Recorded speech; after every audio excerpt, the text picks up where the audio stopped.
এটা হচ্ছে মাধুরী লেক। এখন দেখুন কত বরফ পড়ে আছে, খুব সুন্দর জায়গাটা, গেলে পর খুব ভাল লাগবে, খুব আনন্দ হচ্ছে এই বরফ দেখে।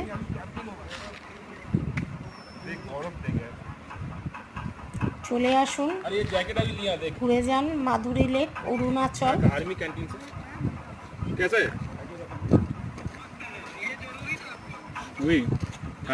খুব বরফ, এই সময়টা খুব বরফের থাকে।